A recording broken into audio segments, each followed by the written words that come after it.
বন্ধুরা welcome back to my YouTube channel. আমি shiny আর তোমরা আছো আমার সাথে এন্টারটেনমেন্ট বক্সে। আজ আমরা এসেছিলাম হচ্ছে সাপুরজিতে বিকাশ কাকুর বাড়িতে। তোমরা চেনো বিকাশ কাকুকে, দাও তোমাদের আমাকে এখানে। তারপরে ওখানে গিয়ে একটু আড্ডা মারলাম, সেটার ভিডিও করিনি, কিছু স্টিল ছবি তুলেছি, তো সেগুলো আমি পরে অ্যাটাচ করে দিচ্ছি। এখন আমরা এখান থেকে একটু কমিউনিটিটা ঘুরবো।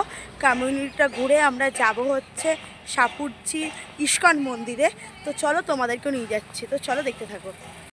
সাপুরজির বাস স্ট্যান্ডে নামতে হবে, নেমে ওখান থেকে অটো ধরে বলতে হবে আমি ইস্কনে যাব, তো ওখান থেকে অটো করে ইস্কনে চলে আসবে। এই যে গেট থেকে ঢুকলাম, ঢুকে এই যে বিশাল বড় চত্বরটা দেখতে পাচ্ছেন, পুরোটাই ইস্কনের মধ্যে। আর এইখানে বসার জায়গা আছে, আর সামনে যে স্টলগুলো দেখছেন এগুলোতে গীতা এগুলো বা শ্রী প্রভুপাদের কিছু বই এগুলো বিক্রি হচ্ছে। আর দূরে যে বিল্ডিংটা দেখতে পাচ্ছেন সাদা কালারের, সেটা হচ্ছে ইস্কন মন্দির। আর এই পাশে হচ্ছে এখানে অন্নভোগ দেওয়া হচ্ছে, আর পাশে ঘি মধু এগুলো এখানে প্রসাদ বিতরণ হচ্ছে। আর এই যে মন্দির, এখানে হচ্ছে গৌর নিতাই এদের মূর্তি, আর এটা শ্রী প্রভুপাদ।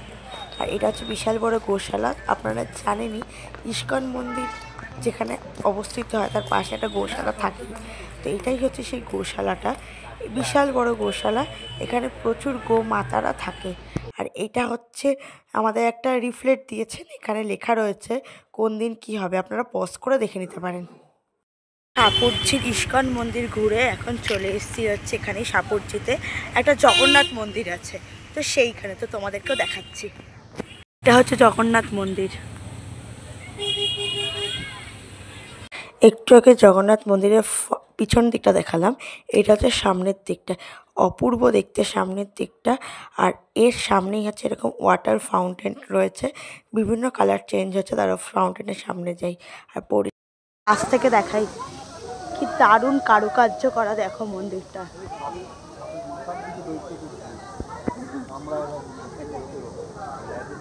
এখানে সমুদ্র মন্থনের গল্প দেখানো হয়েছে, হলাহল পান করা দেখানো হয়েছে। এখানে আরও ছোট্ট ছোট্ট সব রাধা কৃষ্ণের সমস্ত কাহিনী সুন্দর করে তুলে ধরা হয়েছে এখানে। খুব সুন্দর মন্দিরটা। মন্দিরের সামনে রয়েছে সিংহ দুয়ার, দুপাশে দুটো বড় সিংহের মূর্তি। তারপরে আস্তে আস্তে প্রবেশ করলাম মন্দিরের ভেতরে। মন্দিরের ভেতরে সুন্দর ভগবানের সমস্ত মূর্তি দিয়ে কারুকার্য করা। আর ইনি হচ্ছেন জগন্নাথ, বলরাম এবং দেবী সুভদ্রা। জয় জগন্নাথ।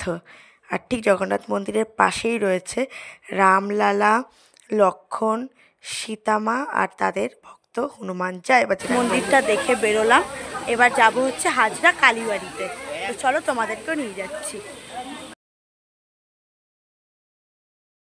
এটাই হচ্ছে সে বিখ্যাত হাজরা কালীবাড়ি, তোমরা সবাই চেনো, যারা যারা নাম শুনেছে। এটা প্রচণ্ড জাগ্রত একটি মায়ের মন্দির, এখানে মা খুবই জাগ্রত।